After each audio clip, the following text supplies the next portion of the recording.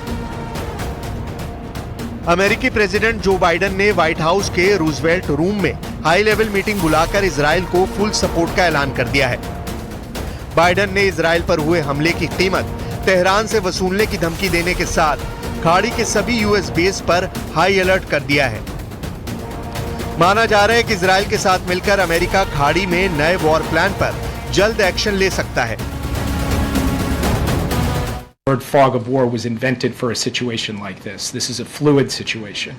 We will consult with the Israelis on next steps in terms of the response and how to deal with what Iran has just done, and we will continue to monitor for further threats and attacks from Iran and its proxies.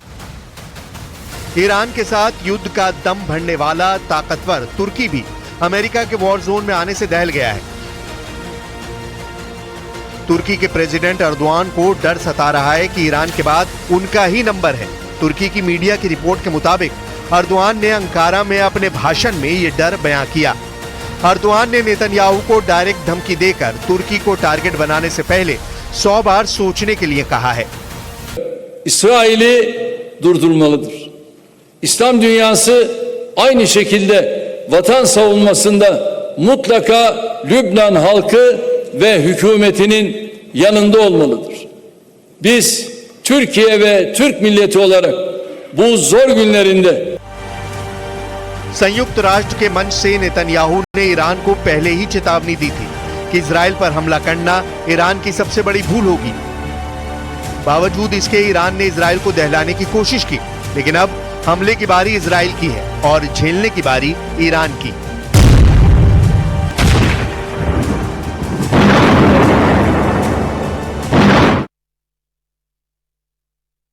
Israel ने Beirut पर फिर से हमला किया है। Hezbollah लड़ाके भी इस वक्त इजराइल पर मिसाइल और रॉकेट की बौछार कर रहे हैं। हिजबुल्लाह को तुर्की से मिल रहे सपोर्ट ने युद्ध को नया मोड़ दे दिया है और अरब देशों में भी ईरान ने इजराइल के खिलाफ माहौल बना दिया है। उधर तुर्की वहां पर रखे अमेरिका के एटम बम इजराइल के लिए सबसे बड़ा थ्रेट बन गए हैं।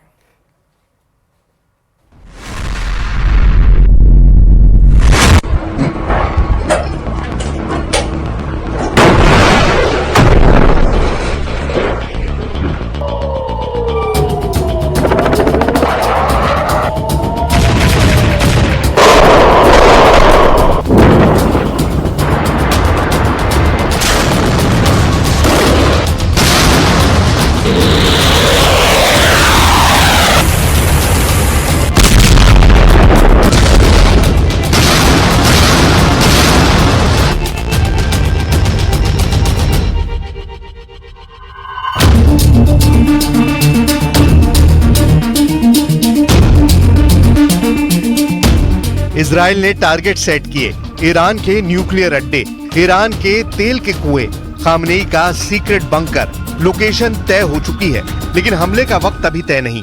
हमला तब होगा जब अमेरिका से ग्रीन सिग्नल मिलेगा। सुपर पावर ने नेतन्याहू को एटमी साइट दहलाने की मंजूरी अब तक नहीं दी है। इसी वजह से इजराइल ईरान फ्रंट पर सब्र दिखा रहा है, बाकी जगह दुश्मनों को चुन चुन कर दहला रहा है।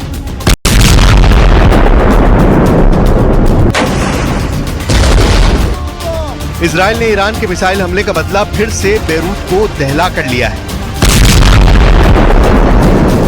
आधी रात जंगी जेट से बारूद बरसाकर बेरूत को पाट दिया गया है।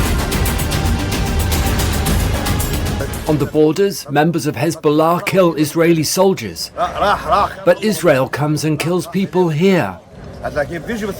Wherever there is a building, they damage it. This is what they are able to do. Israel के हमले में झुलसे बेरूत में धुएं का गुबार अगली सुबह तक उठता रहा। बेरूत में जलती इमारतों से उठती लपटें अब भी शांत नहीं हुई हैं। इतने पर भी नेतन्याहू को सुकून नहीं मिला है। इजराइल अपने हर दुश्मन की टोटल तबाही के मिशन में जुट गया है। लेबनान में हिजबुल्लाह पर बारूदी प्रहार नॉनस्टॉप जारी है। यमन में हूती विद्रोहियों को जंगी जेट से आईडीएफ दहला रही है। नेतन्याहू ने गजा और वेस्ट बैंक में हमास को रॉकेट अटैक से धुआं कर रखा है। सीरिया में भी इजराइल ने नया फ्रंट खोलकर मिलिशिया लड़ाकों के चीथड़े उड़ा दिए हैं। इजराइल के हाहाकारी हमले से अब भी बचा हुआ है तो वो है सिर्फ ईरान। लेकिन कब तक? जवाब अमेरिका ने दिया है। अमेरिका ने तय किया है कि ईरान को इस बार अच्छी डोज दी जाएगी, ऐसी डोज जिससे अली खामनेई की आए दिन वाली धमकियों का अंत हो जाए। ईरान से युद्ध में सुपर पावर अमेरिका इजराइल को फुल सपोर्ट देने का ऐलान कर चुका है, लेकिन जो बाइडेन ने नेतन्याहू के सामने एक शर्त रख दी है। इसी शर्त पर हमले ने फिलहाल ब्रेक लगा दी है। शर्त क्या है, खुद जो बाइडेन की जुबानी सुन लीजिए।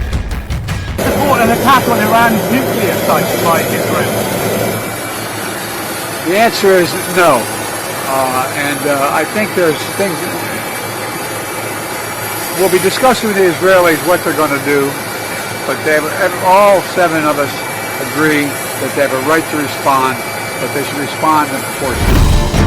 ईरान को सुपर पावर उसी अनुपात में दहलाने का प्लान बना रहा है जिससे खामनेई को सबक मिले और खाड़ी में कोई दूसरा मुल्क सुपर पावर के सामने सिर उठाने की जुर्रत भी ना दिखा सके। तो क्या है ईरान का पक्का इलाज? अमेरिका का वॉर प्लान। नेतन्याहू क्या इस पर राजी होंगे? कहना मुश्किल है। इजराइल इस वक्त बौखलाया हुआ है। इजराइल दुश्मनों की तबाही तक रुकने वाला नहीं। इजराइल ने नसरल्लाह के खात्मे के बाद भी हिजबुल्लाह पर भीषण हमलों की नई धार दे दी है। अब इजराइल दुश्मन को दूसरे देश में घुसकर भी मारने लगा है। इजराइल ने मिसाइल हमले में हिजबुल्लाह चीफ हसन नसरल्लाह के दामाद हसन जफर कासिर को मौत के घाट उतारा। मोहम्मद कासिर सीरिया से ईरान के हथियारों की डिलीवरी कराने वाला सप्लायर के तौर पर कुख्यात था। अमेरिका ने मोहम्मद कासिर पर $10 मिलियन का इनाम भी रखा था। साल 2018 में यूएस ट्रेजरी डिपार्टमेंट ने मोहम्मद कासिर को ग्लोबल आतंकी घोषित किया था। स्काई न्यूज अरबिक के मुताबिक 2 अक्टूबर को दमिश्क में माजे वेस्टर्न विला में कासिर को ढेर किया गया। जैसे ही इजराइल ने नसरल्ला के दामाद का सफाया किया, तल अवीव के आसमान में ड्रोन उड़ने लगे। ईरान के अघोषित लड़ाके हूती की एयरफोर्स ने जाफा में ड्रोन स्ट्राइक करने का ऐलान किया। हूती फाइटर्स ने ड्रोन हमले में इजराइल को भारी नुकसान पहुंचाने का दावा भी किया है। हूती विद्रोहियों ने ऐलान किया कि इजराइल पर हमले की उनकी ये 5वीं किश्त थी। आने वाले दिन इजराइल के लिए और खतरनाक होंगे।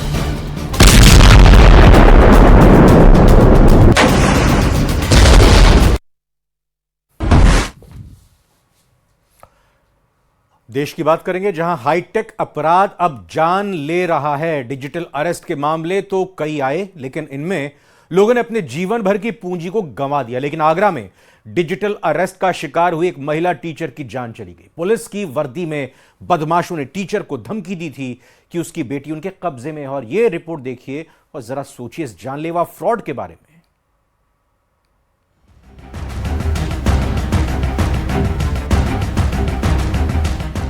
डिजिटल अरेस्ट में मौत का पहला केस।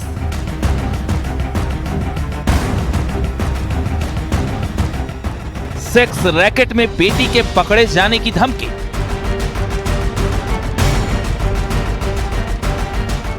चार घंटे तक महिला टीचर का डिजिटल अरेस्ट।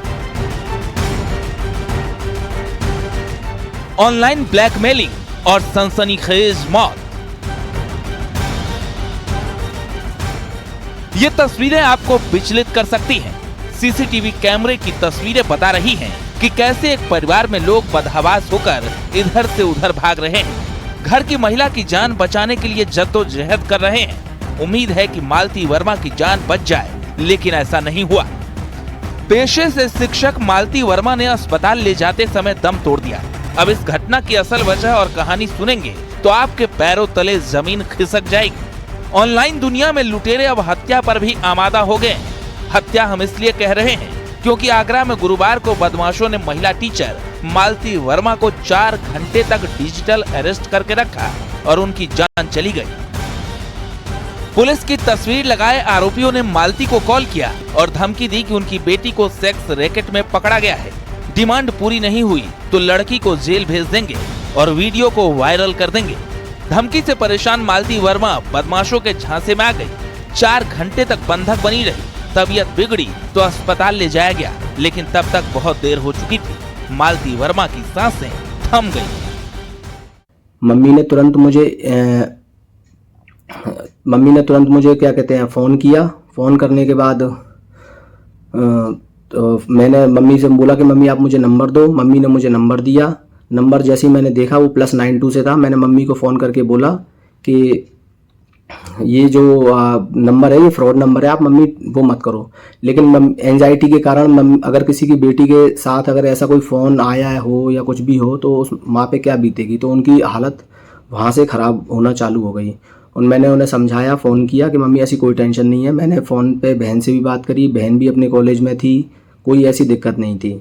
डिप्रेशन में हृदय गति रुक जाने के कारण उनको एसएन हॉस्पिटल लेके जाया जाता है, जहाँ पे उनको डेड डिक्लेयर कर दिया जाता है। बाद में पुष्पांजलि हॉस्पिटल में लेके जाते हैं, जहाँ पे उनको डेड डिक्लेयर कर दिया जाता है। इसके बाद 1 तारीख को उनका क्रेमेशन कर दिया जाता है। और आज इनके पति के द्वारा हमें सूचना दी गई और जब पूछने पर यह भी पता चला कि इनका पोस्टमार्टम नहीं कराया गया है और पुलिस को कोई पहले सूचना नहीं दी गई थी। इन सभी को लेके तहरीर हमने ले ली है। इस पर पूरी जांच करा रहे हैं। जहां से नंबर आया सारी चीज़ों की हम लोग डिटेल्स निकालेंगे और इस पर आवश्यक कार्रवाई की जाएगी। ऑनलाइन लेन देन बढ़ रहा है तो लुटेरे भी ऑनलाइन एक्टिव हो गए हैं। आए दिन डिजिटल अरेस्ट की घटनाएं न सिर्फ आम लोगों के लिए मुसीबत बन रही है, बल्कि पढ़े लिखे और जानकार भी इसका शिकार हो रहे हैं। आगरा में हुई घटना ने सवाल खड़े कर दिए हैं कि क्या पुलिस और सरकारी एजेंसियों के पास ऐसी घटनाओं को रोकने का कोई सिस्टम है। फिलहाल आगरा के मामले में पुलिस ने एफआईआर दर्ज कर ली है और घटना की जांच शुरू कर दी है। डिजिटल अरेस्ट के दौरान देश में यह पहला मामला है कि किसी की मौत हुई हो। अब थाना पुलिस को तहरीर दी गई है। पुलिस अब पूरे मामले की जांच पड़ताल में जुट गई है। जिस नंबर से फोन कॉल आए थे उस नंबर को ट्रेस किया जा रहा है, सर्विलांस पर लगाए गए हैं। पुलिस का दावा है कि जल्द से जल्द पूरे मामले का खुलासा किया जाएगा। जो भी आरोपी होगा उसके खिलाफ कानूनी कार्रवाई की जाएगी। Tamir Qureshi, news 18 Agra. और इधर मध्य प्रदेश के इंदौर में बीजेपी ने गरबा में गैर हिंदुओं की एंट्री रोकने के लिए गरबे में आने वालों को गौमूत्र से आचमन करने की वकालत की। हालांकि इस पर अब यूपी में भी सियासत तेज हो गई है। समाजवादी पार्टी के पूर्व सांसद एसटी हसन ने इसे लेकर मुस्लिम युवाओं को गरबा में लव जिहाद वाला अपना दिव्य ज्ञान ही समझा दिया।